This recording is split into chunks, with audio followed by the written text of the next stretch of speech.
Good evening, good morning, good afternoon to all our attendees, depending on what part of the world you're joining us from today.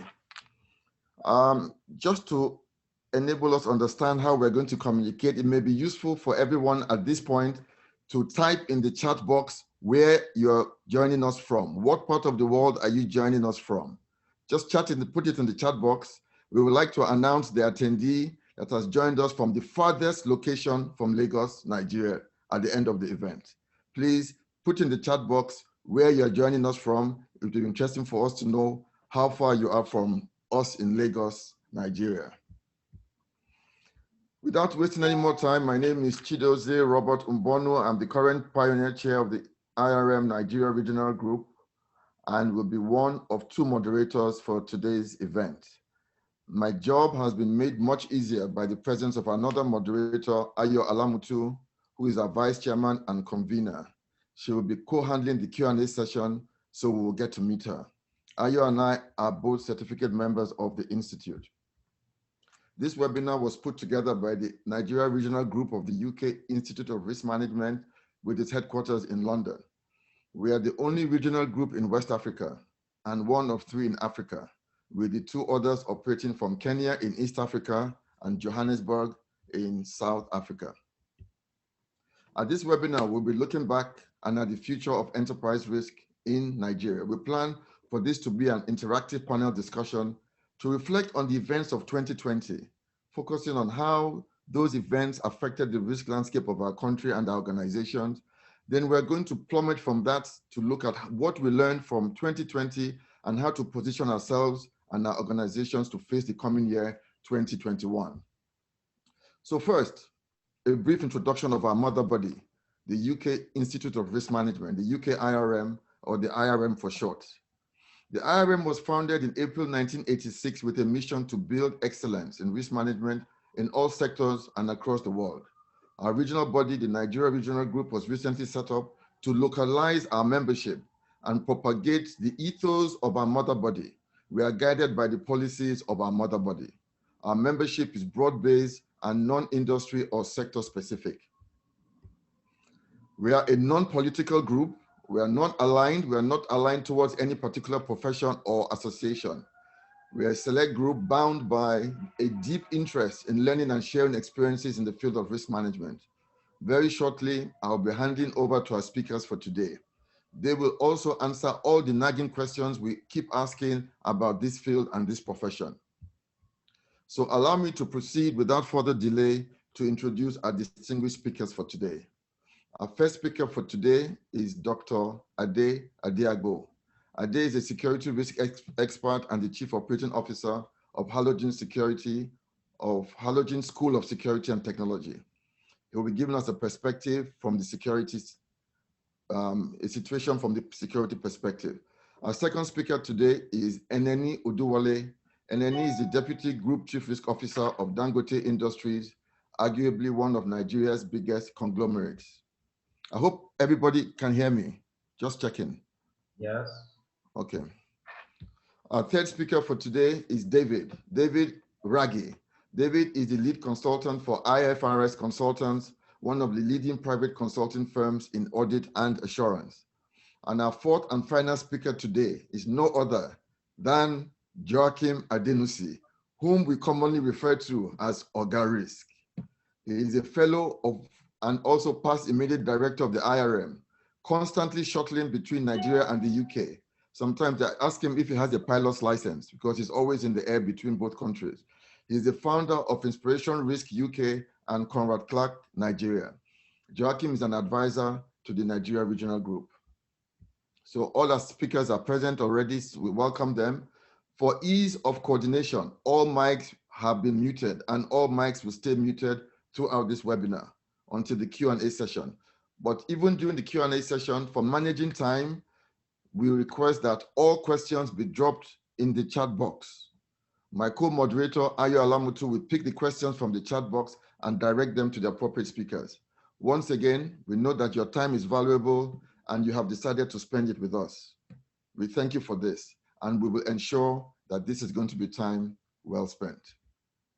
Without further ado, allow me to quickly introduce our first speaker, Dr. Ade Adiagbo. Ade, the floor is yours now. Can you hear me? Yes, we can. Excellent. Thank you very much for the opportunity to just share some few thoughts with us today. I'm going to share my screen just to provide some aid memoir to my very brief, less than 10 minutes presentation today. So please pardon me to use some of the graphics and the contents there to guide the thoughts. I'm going to address the four areas I've been asked to take on. The reflections on 2020, the impact on nationhood and enterprise, the learnings we gleaned from there, and what does that mean for enterprise in 2021. What I will do, though, because of my background and the company I work for and what I do day to day, is that I'm going to narrow slightly on security risk and the impact on enterprise. So you're going to see a lot of security elements and content jumping up from my very brief presentation today, but I'll be landing them on enterprise risk, I hope. So I'm going to be engaging with the concept of enterprise security risk management. And what that really means is a new approach to securitizing our assets to ensure that there's a link between the goals of an organization, its practice, and its business aspirations, and of course, the security. So that what we're doing now is that we're ensuring that security is not much more strategic in engaging with risk management at enterprise level. So my first bit, what did security look like in the Nigerian environment in 2020? Pre-COVID, this was the picture.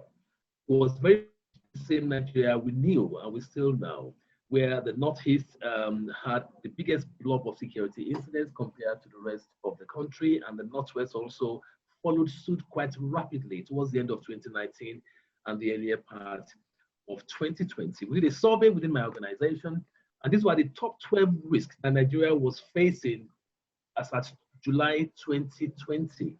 Banditry, terrorism, community crisis. Now, if you look at the top three, top four, really, it looks like January 2021 already. So there's a correlation between what we experienced at the first half of the year in 2020 and what we are experiencing now, at least using the Southwest example, in terms of security challenge and crisis indeed in 2021. Interestingly, though, in 2020, middle of the year, opinion were quite divided around how well the government was really getting to grip with managing security and or insecurity as the case may be. But the conclusion we made strategically when we explored the market the more is that people started developing a security think. That means we are much more security mindful of our environment, and organizations and corporates were much more in touch with their security needs and requirements. Then COVID-19 kicked in, and then we had the first set of lockdown. What we experienced then was lesser physical security incidents, but more cyber activities and consequently more cyber incidents. Nigeria were really very much engaging in the cyberspace. 89% were, 80 to 90% were engaging in terms of social media conversations and interaction. People are locked down. Remember, online purchases shot up by 75%, e-banking thrived at 70%, and education indeed followed suit at 60%. But when we looked at the market and we surveyed what was going on and the impact of this on our security as individuals and as enterprise, many people were becoming much more conscious and aware, and some indeed have experienced some form of cyber incidents, at least an average of 2 out of the 5% of those that responded positive to that question. And most Nigerians were aware of internet fraud, and many people, 60% of our population, felt really vulnerable in terms of the cyber experience, and our rating internationally negatively in terms of cyber crime was on the increase. And then we had some major security challenges that emerged as a result of the COVID-19 lockdown. We recognized very quickly that the interventions that were provided by the government was not very strong. Our national security strategy 2019 that was reformed or relooked at lacked foresight. There was very limited focus and intervention around health security or biosecurity as the case may be. People are getting much more hungrier, of course, impacting on our social existence. And of course, security was very much underfunded. For the size of the enterprise during this particular era, mobile transaction and interaction increased by 64%. But there's a new definition of what public health and access looks like. attack. I'm sure many of us experience that, and we still do at the moment, where security guards are much more concerned about how hygienic you are with your face mask, as opposed to whether you have anything that will make the environment insecure. So public health and access, in terms of security access, had a new definition. And a lot of decentralization was happening within organization, and many businesses were contacting us to assist them with business continuity. So it became a standard imperative for most the enterprise space. And we thought we had it all, we seen it all, then hashtag NSAS began. And this started to rewrite the narrative of security where security in Nigerian space. I'm sure you've seen most of these numbers. We had 84 major incidents, over 170 died, and 22 out of our 36 states were affected. What was also very interesting, though, is that when we looked at the profile of the incidents, most of the sentiments were very much around against the government as opposed to private enterprises. So 55% of the attacks recorded were against institutions and infrastructure, and 37 were against private enterprises. The interesting thing, though, is that those that partook in the hashtag EndSARS crisis were not your traditional profiled criminals or people who partake in security or insecurity activities. So that kind of made people in our field to think, what does it really mean then to criminalize in such an environment that was quite turbulent? The cyberspace was also exceedingly busy at this time. It wasn't just physical. I mean, some organizations, and many of them, of course, denied being attacked, but there were, talks about major cyber attacks to even the email of the first citizen of Nigeria. Interesting thing, though, is that there's a huge economic implication to all these incidents that we recorded. And I'll share a few numbers with you. I won't go through the whole of this slide. We're losing approximately 54 billion naira a day if we guesstimate the numbers, our GDP numbers, then with the incidents we had at that particular time.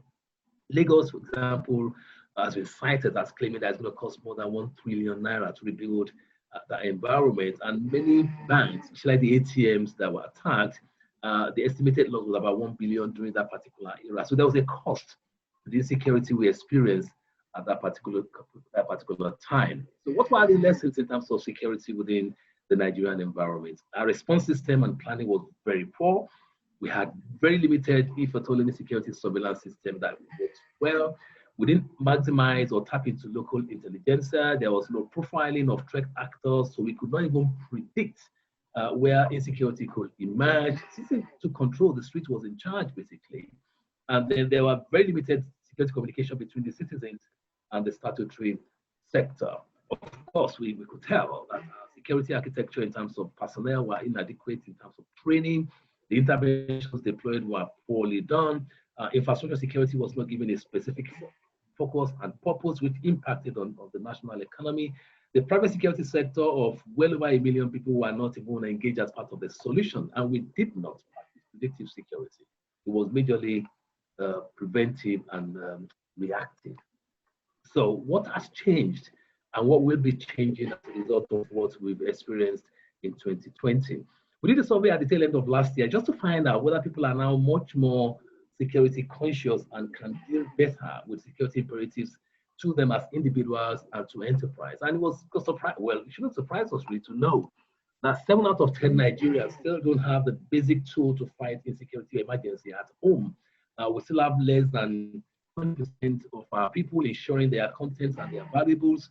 40% still don't have emergency contacts of who to call if there's an emergency, and people don't have emergency plans of our population. And I'm sure if I had those who are even on this platform, that many of us who have a family emergency plan, something went wrong in your home today, does everyone actually know what to do? Well, I'm not sure we're going to get anything too different from the statistics on the screen. But when we focused on enterprise, I mean, the result also was quite worrying, because 72% of our businesses still have limited security architecture that reduces their risk exposure as organizations. Nearly 4 out of 10 still don't have a standard operating procedure on how to ensure their premises and perimeters are secured. Only 61% have adequate insurance cover across all the facets of their assets, so again, exposing their risk exposures. And again, 45% do not have an plan, something I'm sure colleagues will speak to as part and parcel of today's conversation. So it shows that the Nigerian enterprise are still not majorly, at least nearly half, are not majorly there in terms of security risk management as well as they should be. So what should be different in 2021, and what are we suggesting that enterprise start to look at to ensure that they reduce and mitigate the risk, security risk exposures, most importantly, one, we recommend very highly that every organization should carry out an after action review. An after action review is a framework that will enable you to have corporate reflections on what happened in 2020. You need to have in place and deploy to reduce your security risk exposure moving forward. It will also assist you to look at how functional and effective and efficient your systems and processes are, and how you can easily detect the things that go wrong and very quickly and learn from this process. Learning is going to be quite fundamental, a process for us in 2021. But with size focus on security, certain things will change. And these are some indicators of the changes in paradigm around security that I think are important for us in 2021. In conclusion, one, we expect that security for organizations will now be unique and tailor-made. So there's not going to be generic security solution anymore. What works for you might not work for company A, or company B. Therefore, the uniqueness of security intervention and instruments is something we need to look out for in 2021. 2021 also will demand more use of analytics. Security is going to be powered more by hardcore data, and these are data from surveillance, could be from your security guards at your gate. And when you aggregate all this, you start to have a predictive approach to prevention rather than just reacting to immediate threats. Predictive prevention is a new norm in terms of security this year moving forward. And when you start to predict your prevention and predict your intervention, you start to have more real-time adaptiveness around your security risk, which means you can quickly start to mesh solutions that are fluid and flexible enough to address the kind of situations you find yourself at the immediate point. And when it is done, the anticipation in terms of security risk practice is that security will start to add value to your bottom line.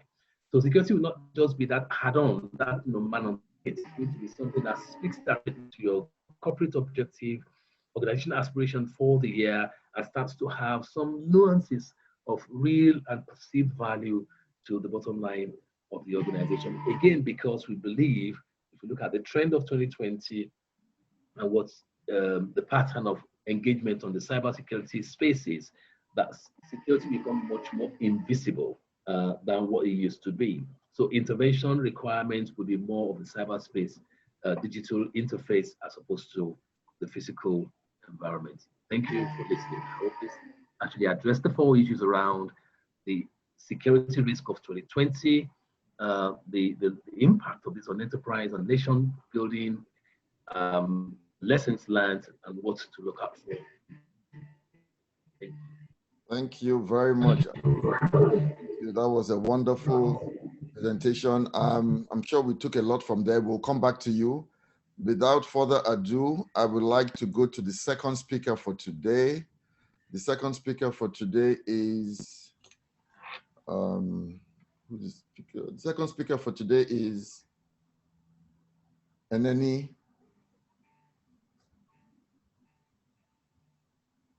Eneni, I hope you're ready. Yes, I am ready.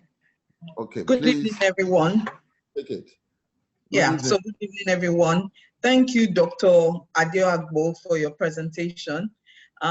It was really insightful, and I took a number of things away from that, because I guess security is an aspect we all see as a cost center that we should try and, budget, use as low a budget as possible to manage. So thank you for that. It gives us some points to take home as risk managers. I do not have slides, so I'm just going to talk through my pointers for today, knowing that it's supposed to be an interactive session. So basically, the outlook for risk last year, in year 2020, was shaped. Can we just, David, Rory, can you put NNE on the spotlight, please? Rory, if you can put NNE on the spotlight, please. Go on, NNE. Sorry for that. Okay, no problem. So basically, the risk management climb was really defined by our response to COVID-19. So basically, come February 2020, a lot of governments were locking down, a lot of regions of the world locked down to other regions of the world. So the first response for most businesses, the first impact to most businesses was one of supply. A lot of businesses dependent on other regions. For instance, back here in Nigeria, there was a lot of dependence on China for our equipment, for our raw materials. And so we saw that our supply chain was threatened. A lot of companies that did not have back-end, alternative supply chains had to stop production, had to minimize production, they had to stretch things. So the first impact to business from an enterprise risk management perspective was one of operations and supply. How do we keep the business going? How do we keep doing what we have to do? Now, I speak from a manufacturing sector, perspective. From a banking sector, from a financial service sector, the outlook may probably be different. But from the manufacturing sector, first threat to business survival was operational and supply chain resilience. How do we get, and funny enough, we tend not to have enough resilience in that respect, because most times we deal with our main suppliers and we stick with that. And once that's threatened, we go helter-skelter. So that was one area that was a big challenge for us. Then the next thing COVID-19 came to showcase to the world was the fact that very little work or very little attention was being paid to business continuity management, because immediately there was need for businesses, there was need for people, for individuals to come up with a crisis management plan. And that also exposed the flexibility of decision-making in organizations as well. So you find that most organizations some would have documented business continuity plans, but when COVID hit and reality came to bear, you found that the response plans were not as realistic and relevant to roll out to business continuity. Why do I say so? Because in most cases, you found out that different scenarios had not been planned for. So you probably plan for IT challenge, IT disruptions. You probably plan for social unrest, civil unrest. You plan for floods, but hardly did anyone think about a pandemic. So when the pandemic came, the response plan to immediately shut down and have people go on some form of work, folio was lacking. So that was something that struck businesses the hard way. And that was also because, it takes us to another point, it was also because most businesses only leverage on technology within the workspace.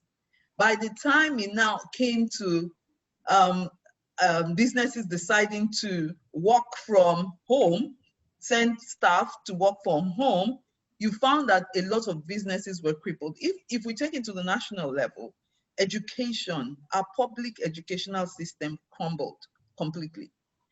The private sector were able to manage, private schools were able to manage that, but the public educational system crumbled completely. So with COVID-19, like I said, it started with our operational and supply chain resilience, and it went into how resilient our business continuity management plans and structures and system, whether they were tested, how robust were our scenarios. And then it now came to expose how well we manage our workforce. So a lot of us had to ask, when we had the lockdown, everyone had to work from home.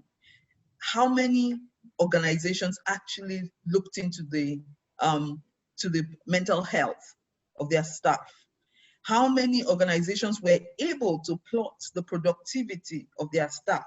What systems were in place to track and monitor productivity of staff whilst at home? Many organizations did not have such systems. And so a lot of things were in limbo. And that was why there was also an outcry from the business sector for the lockdown to be eased, because a lot of things were going out of control. The lockdown also exposed to us the need for us to now migrate to a more automated way of doing business, leveraging on technology. Now, there are benefits to that. Of course, when you leverage on technology, your controls are said to be better because you plot your controls where you want them. Higher efficiency most times recorded, because I mean, especially when it comes to approvals and all that, you use your workflow. But then you have the high threat and risk of security, information security. So you need to do commensurate, you need to make commensurate investment in IT security, because if you're pushing out your business, your processes to the IT platform, then you want to be sure that you're secure every step of the way. All of this culminated and impacted the revenue and liquidity of a lot of businesses. So with the lockdown, a lot of businesses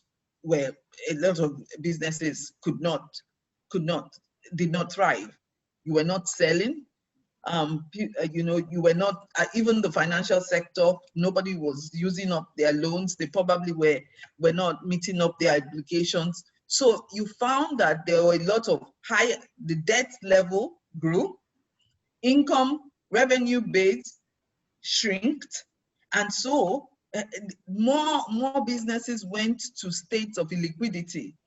And the lockdown impacted bottom lines, because it became, that period actually shrunk business activity, not just locally, but globally. When you look at the global sector, you find that after the lockdown, in fact, on an ongoing basis, there's been a higher incidence of mergers and acquisitions. Now, with all of this happening, a lot of businesses have had to go back to the drawing table to ask some critical questions. So COVID-19 came to expose to businesses the need to always review your business operating model. How are we operating in this climate that we exist in? Are we utilizing the resources available to us as we ought? Which COVID came to show that we could leverage on technology a lot to do a lot of things. We don't have to have face-to-face interactions. I mean, we're having this webinar now. Yes, I know webinars have been on for a bit, but the number of meetings, interactions we've had, I guess they have increased since, because we now know we can always call up a meeting on Teams, call up a meeting on Zoom, and we make, we have those discussions and make things happen. Unlike before, when we will be looking for a convenient time for everyone to meet face-to-face. So we've seen that businesses have had to sit down, re-strategize, think about, okay, what is the optimal plan? What's the optimal strategy for us to employ to not only stay in business, but also improve our comparative advantage? And with this came need for effective customer and stakeholder management.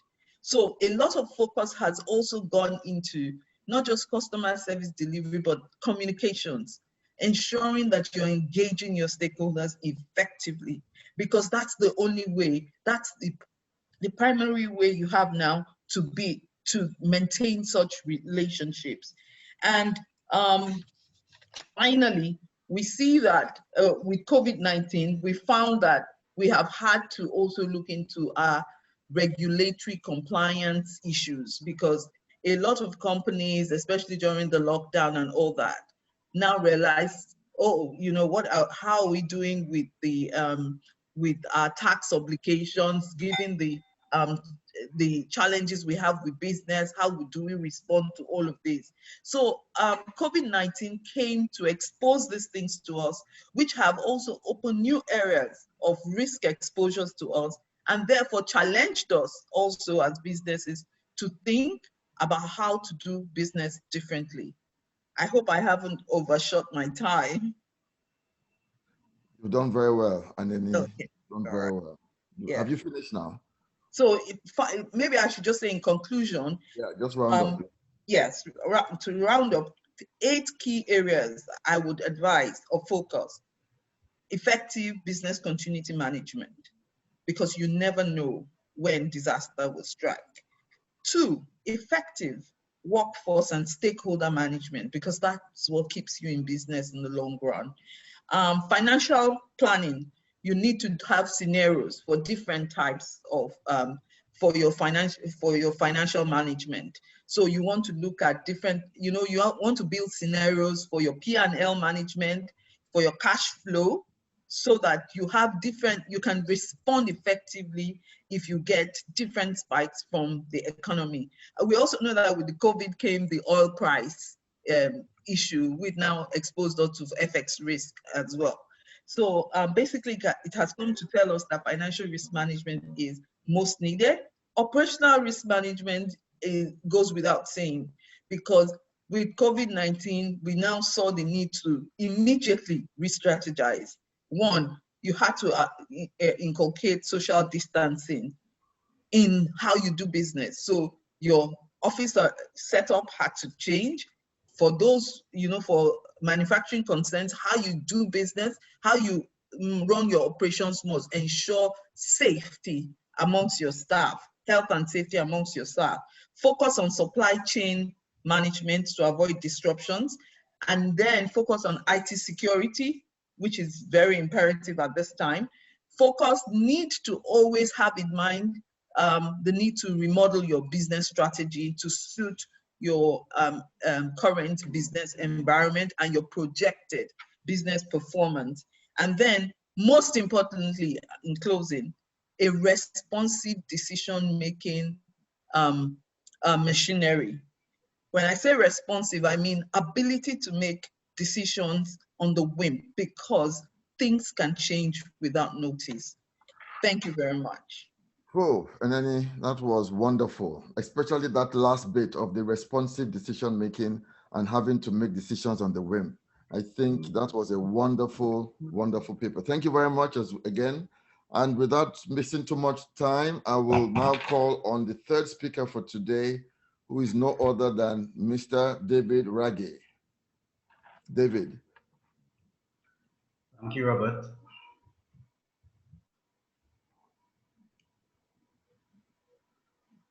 Okay, thank you, and thank you to the 2 previous speakers for their excellent presentations. I would like to go back a little bit before 2020, because what we experienced in 2020 did not start in 2020. We need to go back and look at what are people's perceptions of risk. Is risk only a threat to your business or a threat to your person? No. What the literature tells us, what the profession tells us, is that risk is actually uncertainty which affects objectives. That uncertainty could be either positive or negative, and too often we just focus on the negative. I think we have particularly short memories in Nigeria also. None of us are too young that we don't remember the 2008 global financial crisis, that we don't remember the oil crash, the crash of oil prices of 2014, 2015. So what did we put in place? What did we learn since those times? What has 2020 brought that is so much different from some of the crises that some businesses went through in 2008 and 2014? Yes, we're talking about a global pandemic, so the impact was much more, but some of the lessons that we could have learned from 2008 and 2014 could easily have been put in place in 2020 so as to address the issues that came out of this global pandemic. From a consultant's point of view, what I have noticed is that many businesses do not choose to implement enterprise risk management because they are unable to find a way to justify the cost. So what they focus on is, what is the regulator requiring me to do? How much money do I need to spend, or how much money can I avoid spending so as to implement ERM in such a way as to fulfill what's required by the regulation? And then you get ERM when it's set up in a number of cases, relegated to monthly reports or quarterly reports, to an understaffed function within an organization, a function that does not fully benefit the organization in the way that it should. Some organizations focus on operational risk issues rather than fully looking at enterprise risk. We're going to talk a little bit about what we mean by enterprise risk management.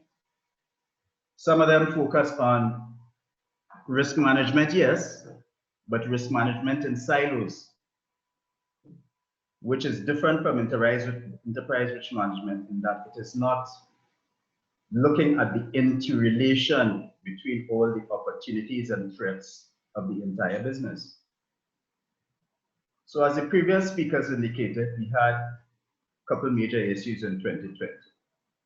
COVID-19, which brought a number of issues related to physical and mental health, technology, supply chain, customer attrition.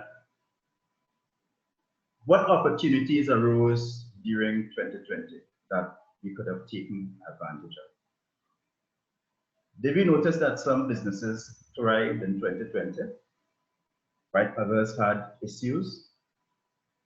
What is it that the businesses that thrived did differently? Perhaps they were more proactive. Perhaps they were a little more imaginative in thinking of the threats and opportunities that could possibly arise. We don't know. The concept of enterprise risk management is largely grounded in strategy. It's a relatively new discipline, less than 100 years old. And as a result of that, or partly as a result of that, you have a lot of entities shying away from it. What we need to do in 2021 and beyond, in my view, is to properly understand the benefits of enterprise risk management. And not just focus on mitigating threats, but understand that there are significant benefits that can be derived from being able to identify opportunities and being able to expedite those opportunities within our organizations.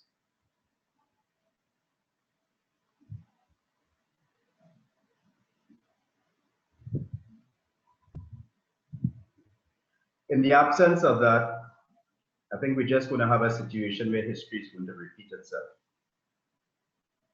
COVID-19 is going to be with us for many years to come. So the pundits say. There are already a number of variants in South Africa, in UK, in Brazil, and so on.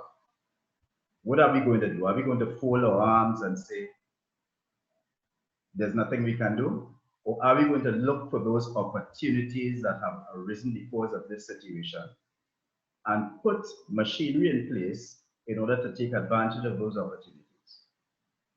I think that is the challenge of enterprise risk management. So the challenge for businesses, in my view, is for them to understand, take some time to understand the benefits of enterprise risk management. Put proper systems in place. It starts with having a particular culture in the organization, having proper governance structures. Risk management is not something that you put in place for the sake of having something called risk management or to satisfy some particular regulation. It is supposed to be a way of life Risk management is supposed to inform your decision making. Without that understanding and that commitment from the very top of the organization, it's not going to work. What you're going to have is just another fad, probably spending some money, and then people are going to be looking back and say, it's not worth it.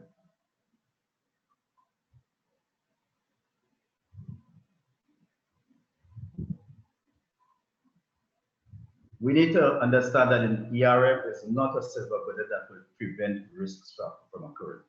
That's never going to happen. Risks are part of life.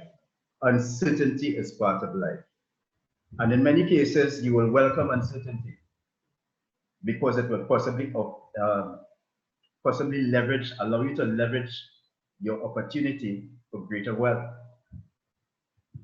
You need to understand that ERM is not a methodology or a checklist. Having understood those things and taking the necessary steps, I think we can all look forward to putting the correct systems in place so as to be able to move forward confidently in the next few years. Thank you.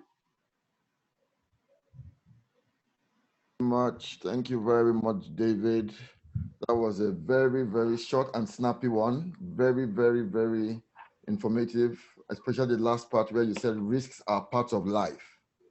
Uncertainties are part of life, and we should welcome risks.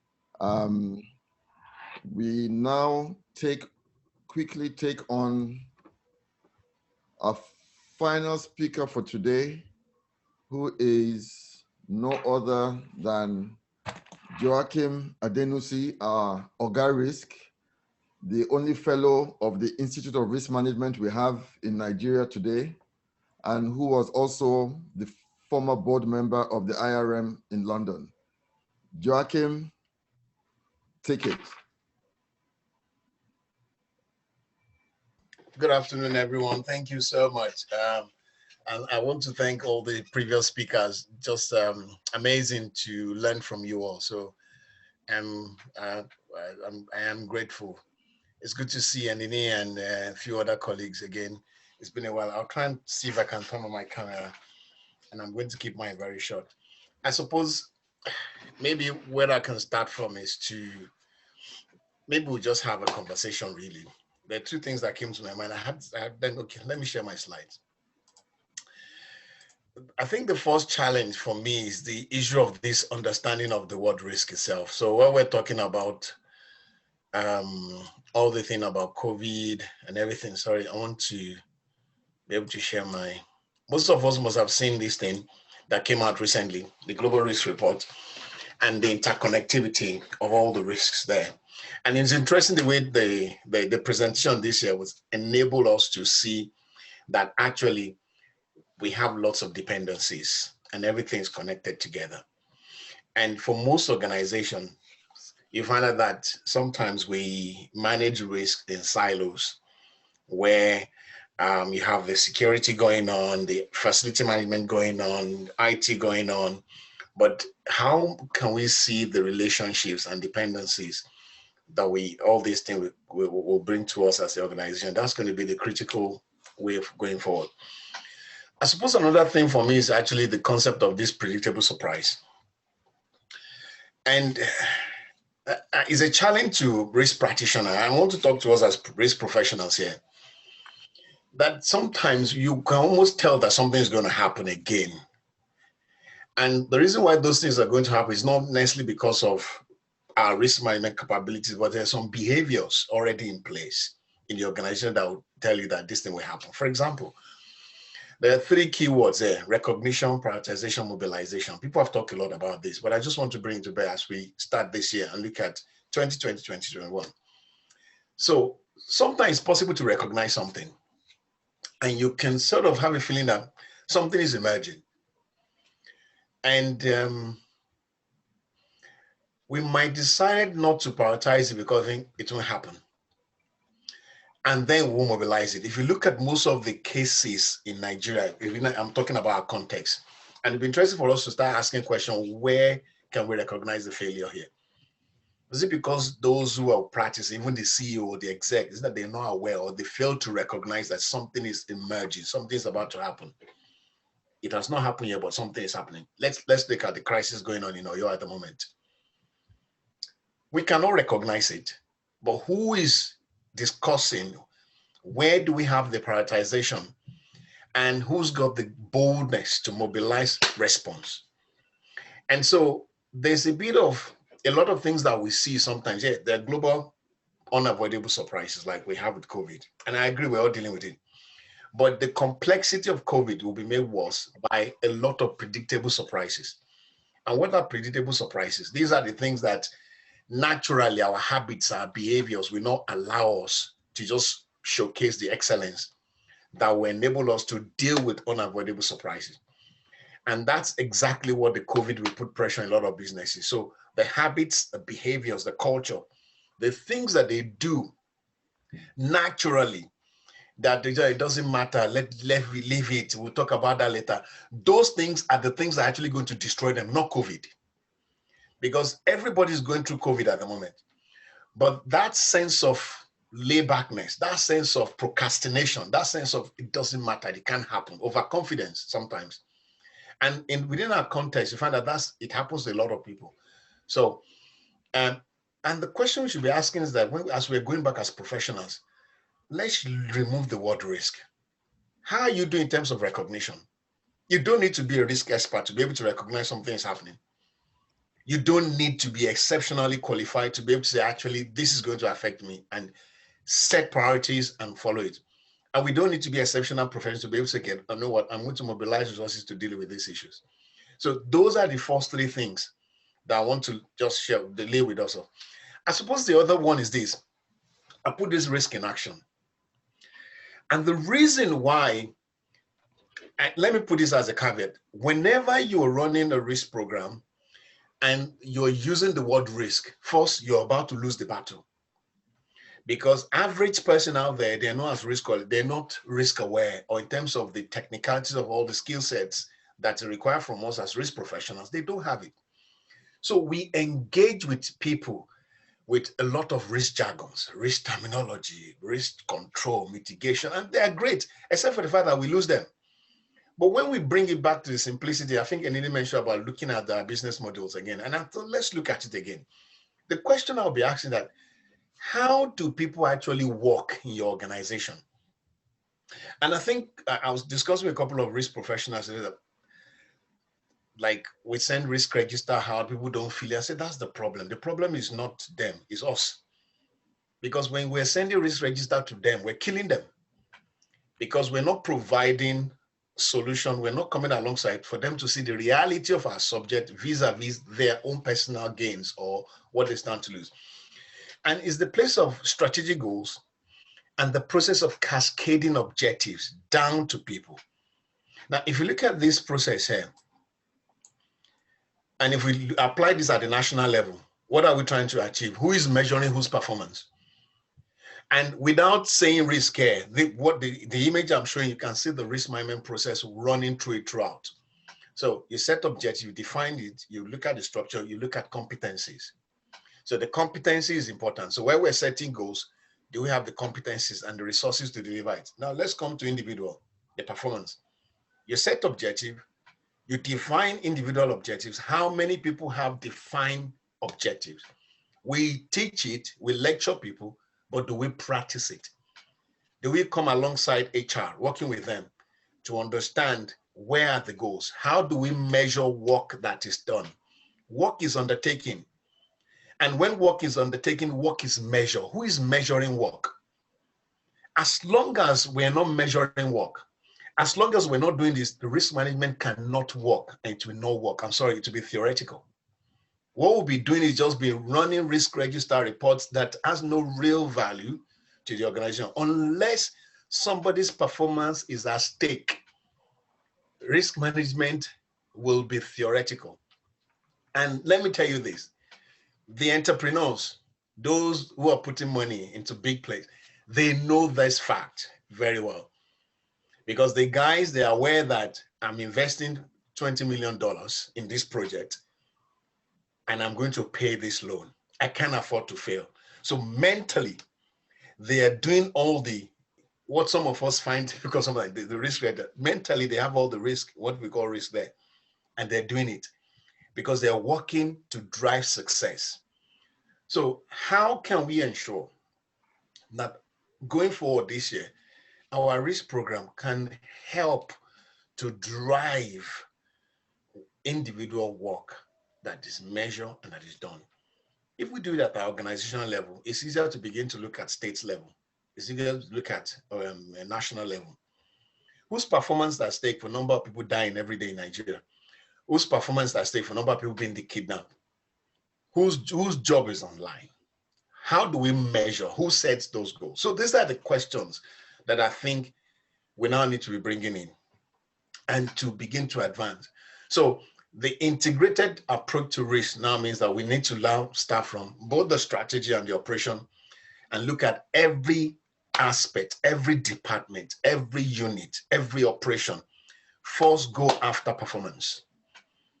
This year, if what we work on is just seeing how we can challenge the effectiveness of how we connect what we're telling people to do and what they are doing, and then begin to measure effectiveness and efficiency, you find out that we can plug all the risk assessment tools easily and they will come alongside.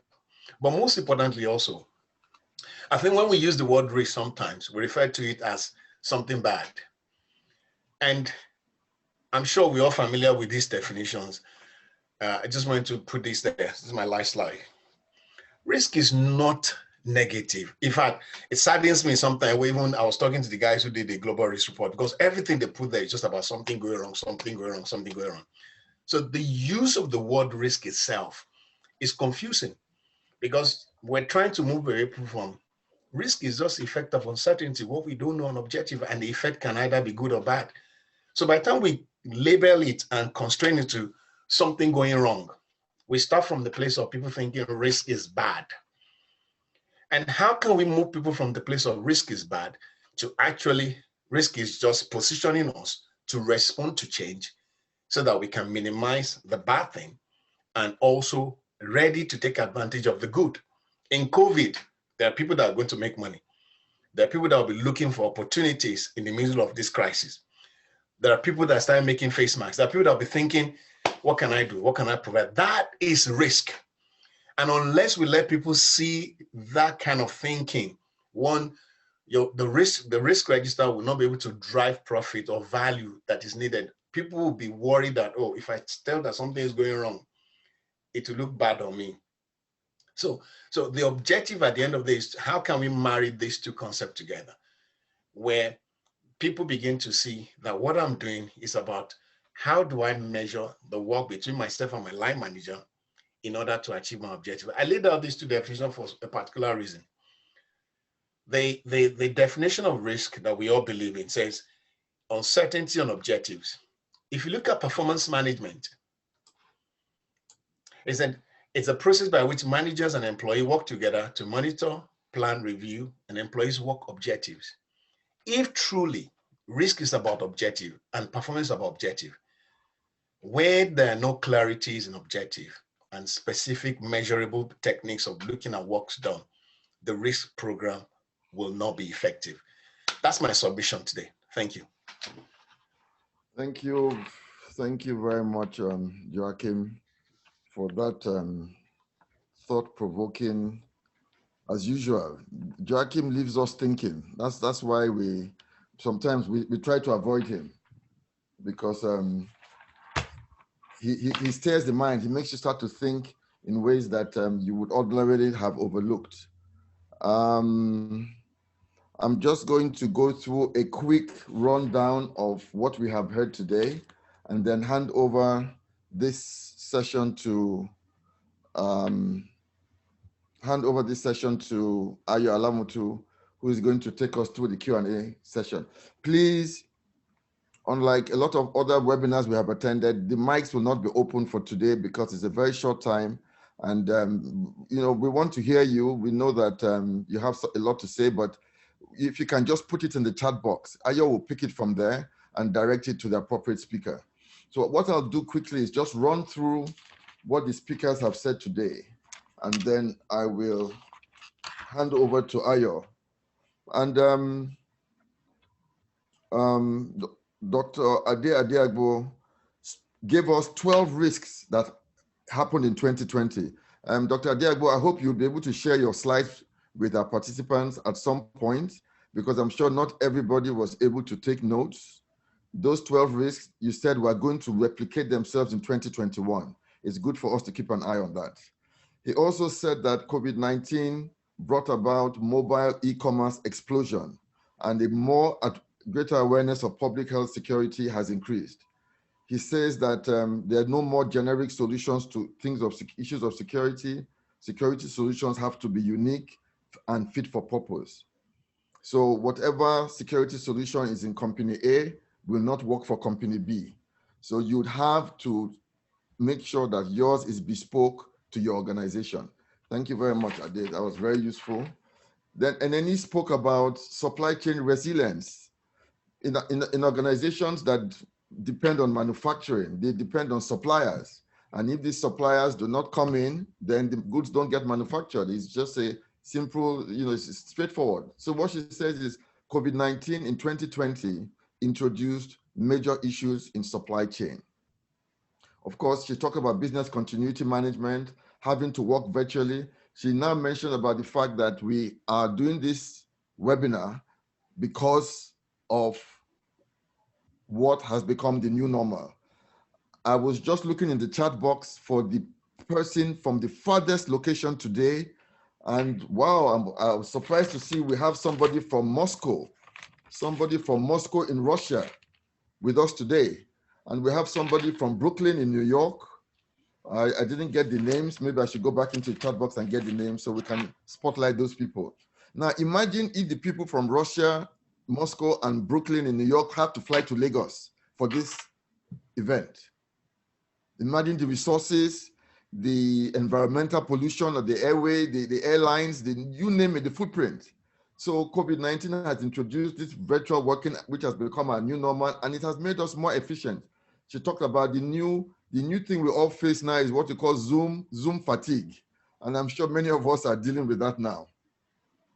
She talked about leveraging on technology and how the lockdown has impacted bottom lines, higher incidences of mergers and acquisitions. She talked about how it has affected the schools, how the educational sector, especially the public educational sector, suffered the most because they obviously were not prepared for this.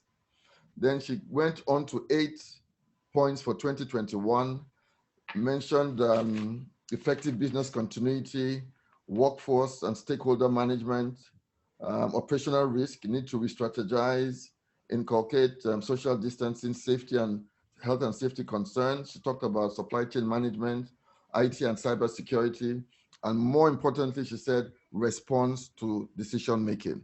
Response to decision-making has to be quick and efficient. There's no time because things are happening so fast around us that Oga at the top may not be able to respond as quickly as the guys on the shop floor want something to be done. David took us through the fact that risks are normally managed in silos and how a holistic approach called enterprise risk management is important. He said we're not to focus on the threats, we're to focus on opportunities, identify opportunities, and be able to expedite and exploit these opportunities.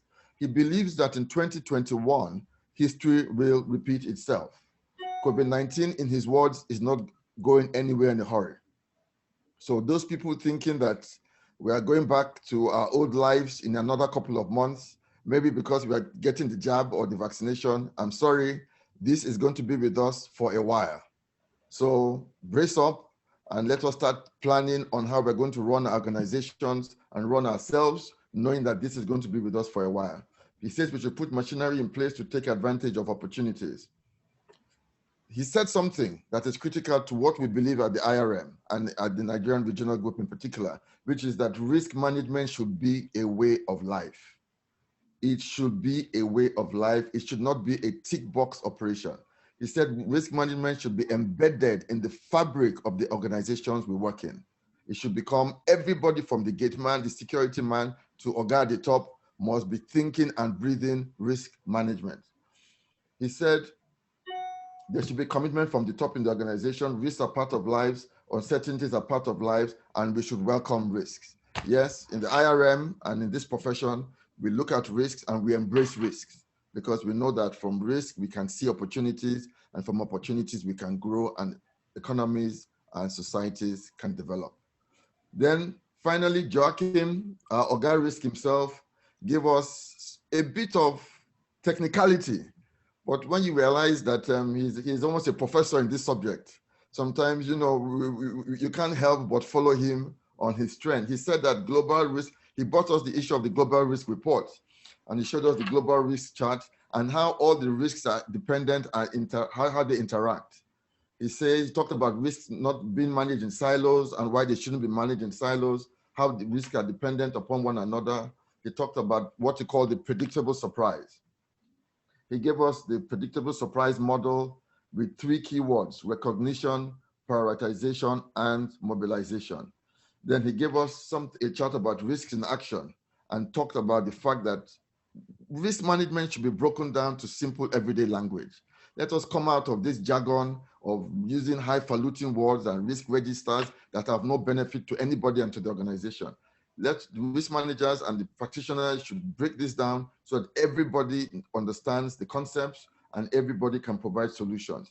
Then he talked about something that I know is very dear to his heart because we interact a lot, and that is performance. He talked about the fact that risk is related directly to performance. The minute we all understand this concept, the more we shall understand why this is such an important aspect of how we run our businesses. He talked about how performance is measured and went on to discuss the fact that in Nigeria, for instance, whose performance are we managing? How does the person know he or she has performed below par? We're dealing with a country that is dealing with major security issues. Who is responsible for these issues? Does the person know? Does the person have performance criteria, performance yardsticks? These are the things that should be done. And what he's saying in effect is that who is the chief risk officer for the Federal Republic of Nigeria? Maybe Mr. Joachim, I think there's a role waiting for you. I think we need you to go into Abuja and stir things up a bit so we can get this country on the right track. So ladies and gentlemen, on that note, I think some of us took notes as well. I have just mentioned some of the notes I took myself, which made an impact on me. I'm sure everybody has their own comments and their own points that they took.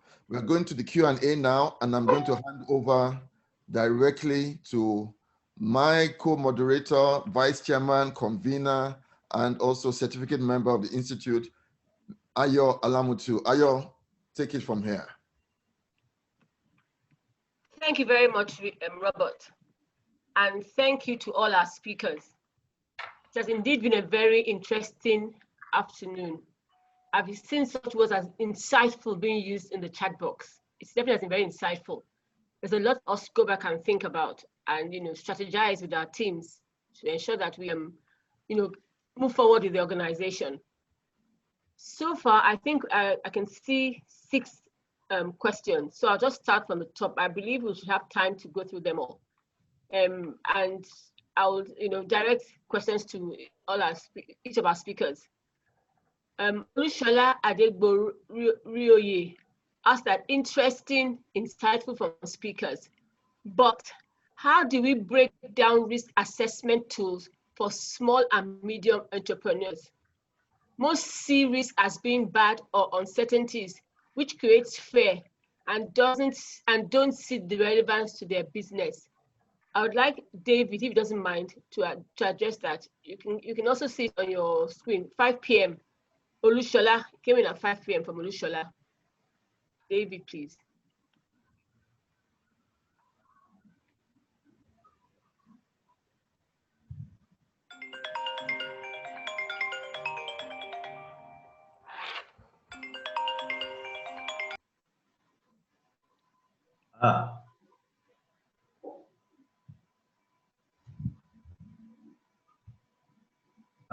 Ayo, I'm going to have to ask you please to repeat it because unfortunately I'm not seeing any an item here at 5 p.m.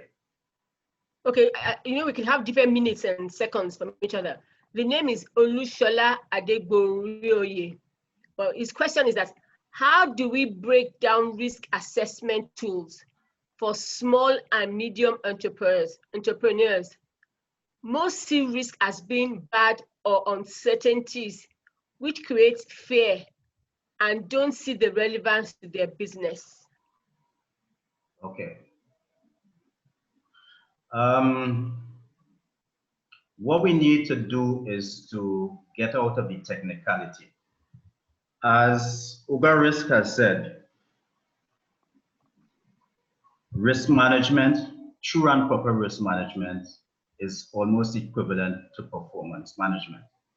I believe one of my comments was that ERM is about achieving objectives. So if you properly craft your objectives, and your objectives are what your business is about, is what's going to make your business survive, is what's going to make you thrive, wouldn't anything that helps you to achieve those objectives be better for you? So there are certain technicalities, there are certain things that you would need to put in place in order to properly implement ERM. Yes, there's structure, there is a particular methodology, but I think the key things that business people need to be able to do is understand that what ERM is about is to enable you, whether you're a large business or a small business, it's just to facilitate the achievement of objectives. The efficient and effective achievement of your objectives. So once you have the best objectives in place, that's where it starts, your objectives and your strategy. Once you have those things in place, getting somebody to help you with the technicalities of implementing ERM is only going to help your business to thrive. Hope I've answered that question.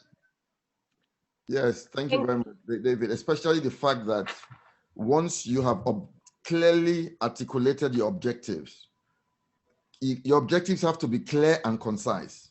Once you have done that, then, as you said, getting an expert like himself or Oga Risk himself to come in and now put in place the policies and the framework to now implement those objectives. Okay, sorry, I just had to say, come in there. Come and go on. Fine. That's fine. That's fine. The next question is to Eneni. Is it true that Patricia Faburi, is it true that many organizations could have performed better in 2020 if they had focused on opportunities related to COVID-19 protocols? Second half is, how well did risk managers aid the thinking in their organizations? That is, how well did you aid the thinking in your organization? So that's a very tricky question there. That's a very tricky question. And then you're on the spot. Honestly, but we all are really, we all are. So basically, please, may I just say a few things about the previous question.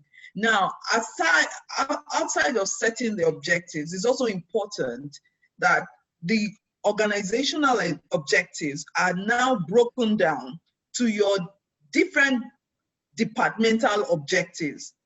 Because sometimes people set the organizational objective and do not set the targets for, say, HR and how it will help achieve the corporate objective, IT, how you achieve that. So for a small and medium sized business, it's important for you to know how each of your functions will plug in and help with business performance. So your objective setting is not just to say, I want to make 100% profit above last year. It's to say, okay, what competencies do I have? What am I going to leverage on? Which business? So also it's important for small and medium businesses to have that perspective. Now maybe I'm using that to prep myself for this question. Okay. Responding to these questions, could we have performed better in 2020? I would say, yes, we could have if we, for instance, recall I mentioned having a response plan, having a response plan that was also well tested, that was very robust and fit for purpose.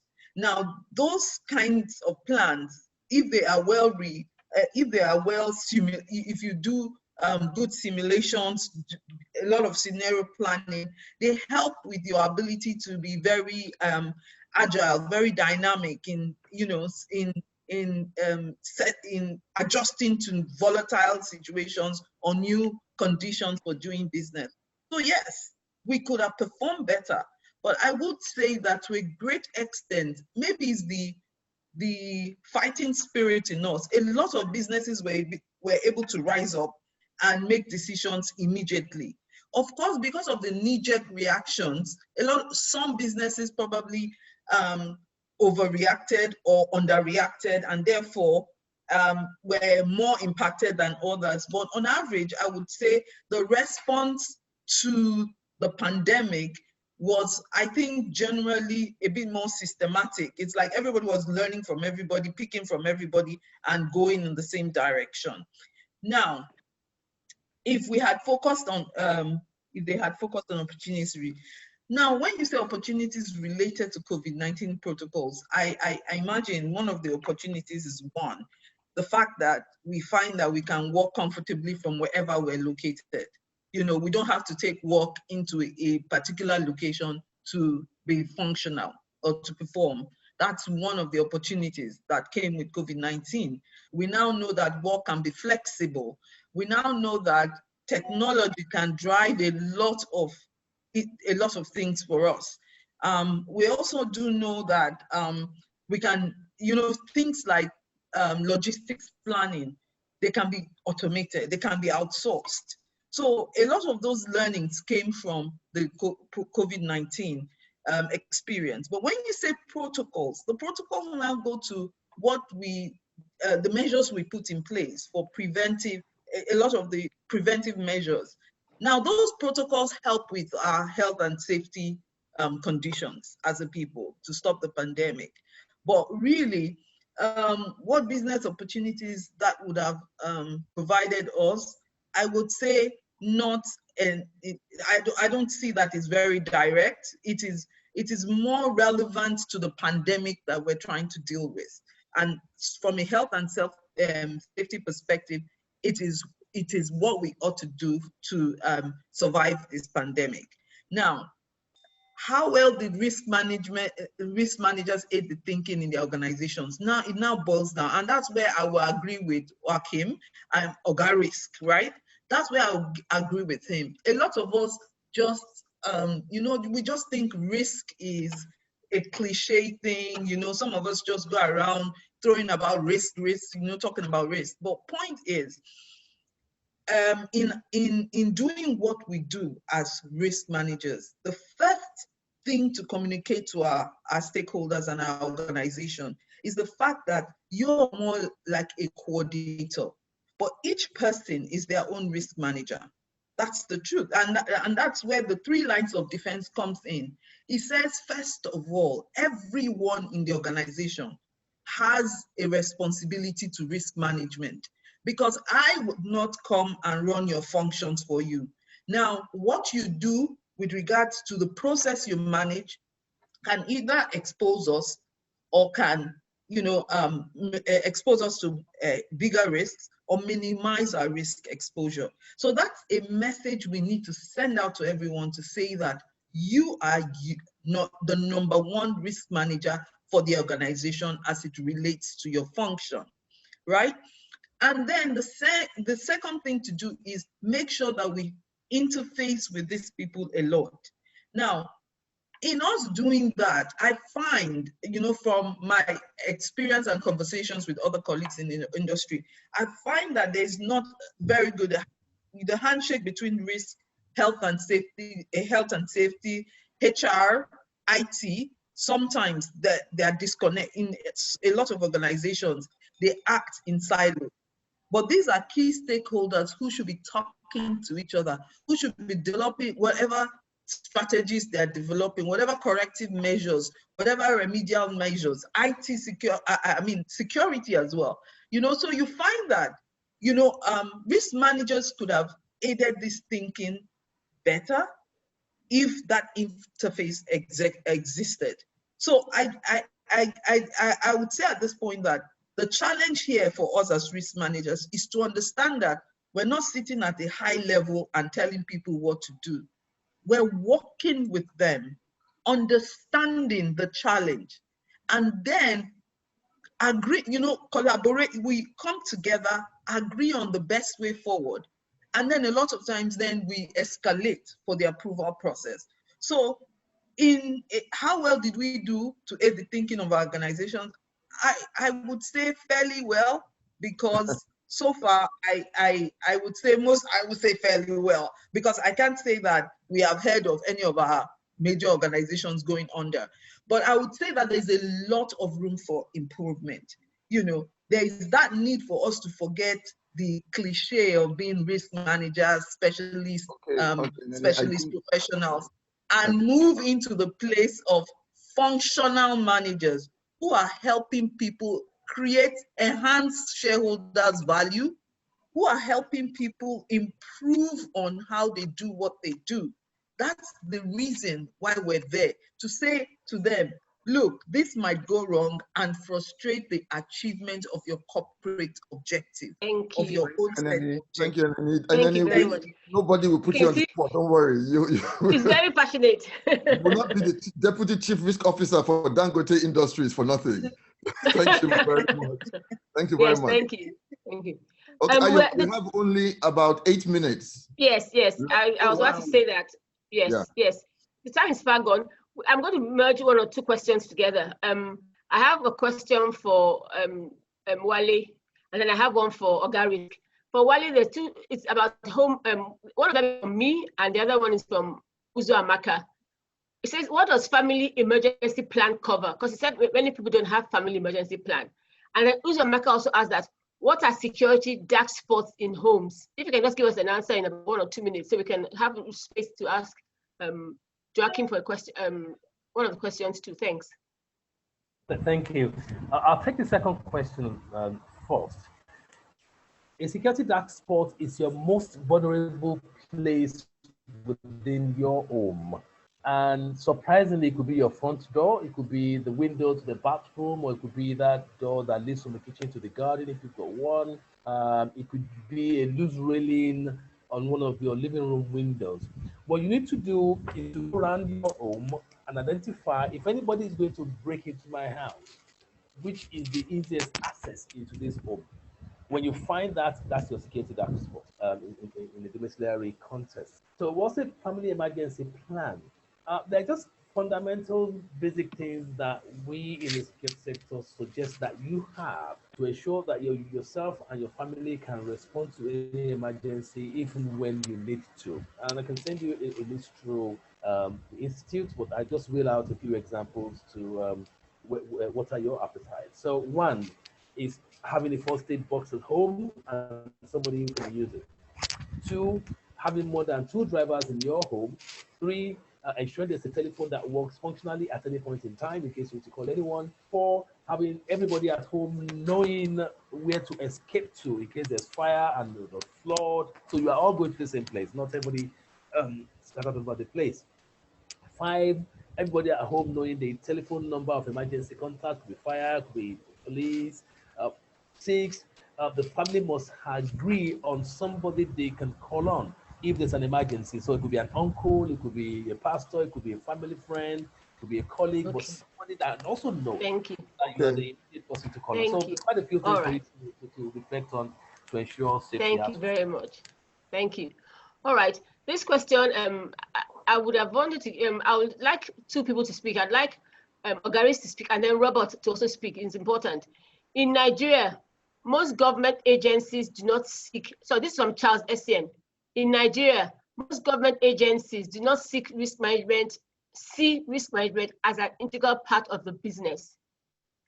They do not have a formal process to identify, rank risk, assign risk owners, and use to manage their risk. how can the institute assist them to increase awareness and best practice? I'm asking Ogaris as former board member and also coming back to Nigeria to do some work. Then I'm asking Robert as the current head of IRM Nigeria chapter. So Ogaris first, please. Thank you very much. I think in terms of awareness, there are diplomas, courses, and things that will help create more awareness. Short courses, awareness for the board, which the IRM will run different courses. But I suppose the key there is this. Perhaps the one we use mostly, which is called the fundamentals, which is benchmarked with the ISO 30. Oh God, ISO 1000 2018. Yeah. And the key is the fact that training is good. A lot of people have gone for training. But the most important thing, if we can get them to even begin to express what they're trying to achieve publicly and be transparent first. So the culture without training, not fixing the culture, the training will not fix the culture, not fixing some practical governance, good governance behavior, no matter how much risk awareness we do. So perhaps we need to look for what are the first things, the key governance principles that needs to be shared first, and then followed by the risk awareness training. That's my view personally. Thank you. Okay, just to add to that, we have only 3 more minutes. I think Joachim has said it all. I mean, you have to train. You can't go do without training. But in Nigeria, most government agencies do not see risk because they don't have a formal process to identify. Well, Charles Essien, thank you for that question. The problem is that in Nigeria, they don't put the right people in the right places. I think that just answers that question. How many people in government understand what they're supposed to do and the fact that they're actually working for the Nigerian people? How are they measured? How do they know? How many people know that their performance, they should determine how they should be re-elected into office? So we won't want to go into politics because that gets some of us, very, very, very, very hot. But the important thing, Charles, is that, the government should employ the right professionals, get the people who are trained to do this. There should be a chief risk officer in the office of the president. There should be somebody who is versed in this field sitting outside the president's office, because those are the people who can see what can go wrong, how it will affect the country, and why things should be done at the appropriate time. So without saying too much, not as if we're looking for a job in government, but I think those people close to government should contact the Institute of Risk Management, the Nigeria regional body, to have us come in and discuss with them and explain how things are done in other in other climes. In the IRM in the UK, when I did my training, I was surprised to see mostly people in the civil service, Transport for London, yes. The London Water Board, the London whatever. Those were the guys in the class with me, not bankers. Yes. And that is why you don't have any trains colliding in the tube. And that is why you don't hear of a train from London to Surrey getting stuck in the middle of the track, like a train from Lagos, from Abuja to Kaduna. These are things that are done, but we don't want to do the right things. So hopefully a time will come when people will understand that knowledge is important and you can't give that which you don't have. Thank you. Thank you. And there's somebody said, how do we handle risk in the civil service? It's the same. Well, that was Babatunde Erulowabami. Well, that is ongoing now. There are a lot of initiatives we're doing in the civil service. We're working with a few agencies that are beginning to understand why this should be implemented and embedded within the service. On this note, we have come to the end of this webinar. I cannot but hand over to Ayola Mutu to give the vote of thanks. But on my point, I may not have a word to say again. I want to especially recognize 2 people. One person from Moscow, Russia. I don't see the post anymore. I don't know if the person is still with us. And Anastasia Dezergovia from Moscow in Russia. It would be interesting to know how you got to know about us. And then Kenneth from Brooklyn in New York. Thank you very much. And I see a professor. There's a professor. You didn't say Kenneth Umbonu, your brother. Oh, no, it's Kenneth from, and then there's a professor in our midst, Professor Fabian Adjogu, the only person with that title, I would just want to say thank you for joining us today. Ayo, I think you can draw the curtain. Thank you very much. Yes, thank you very much. Among the questions, David Ragge has attempted to respond to some of them. So if your question wasn't answered, do check there. You might have a response from David that addresses your questions. So on behalf of the IRM UK Nigeria chapter, regional group, sorry, I'd like to thank all our speakers for the time they've taken to be part of this this workshop. We really appreciate your time. We know that you're all very busy, and 5 o'clock, some people are still working, but they came to join us. So we say thank you very much for being part of this discussion. Yes, it's been very, very insightful, and I'm sure that everybody is going to go away with something to think about, that hopefully there'll be something we will take away to go and use in our work this year, even if just 1 or 2 things we take away, because you have been well worth coming, and you know, and having you tell us, give us so much insightful information. Now, on behalf of the IRM as well, I'd like to thank all those who have come in, who have taken their time out to come and be part of this discussion, because no point having speakers here if there was no one to listen to them. So I think we had about 50 people in the room. So we want to say thank you very much to the 50 of you that came. I know I've seen 1 or 2 directors here, not just risk managers, but even some of the board directors. I saw Mrs. Awoneba there and some other people that have been here. So I want to say thank you all for being a part of this meeting. And on behalf of the IRM, we are still open for new members to come in. We hope that if you enjoy what we have done here, you would go online to our to this website where you were directed to earlier. You'll see a lot about Nigeria there. You can get to know more about what it is we do and about the Nigerian chapter. And if you would like to join us, we'll be happy to have you. You can join us through the website, or you can get in touch with me. Most of you have my phone number because it's on the e-flyer. So on behalf of IRM, I want to thank you all for coming. And we wish you a successful year in 2021, personally and in your organization as you move ahead. And we thank God that we have beaten COVID so far as people and members of organization. And by God's grace, we will see the end of 2021. COVID will not see the end of us. In Jesus' name. Amen. Thank you very much. Amen. Yes. Amen. Thank you very much. Thank you. And have a good evening. Thank you. Bye.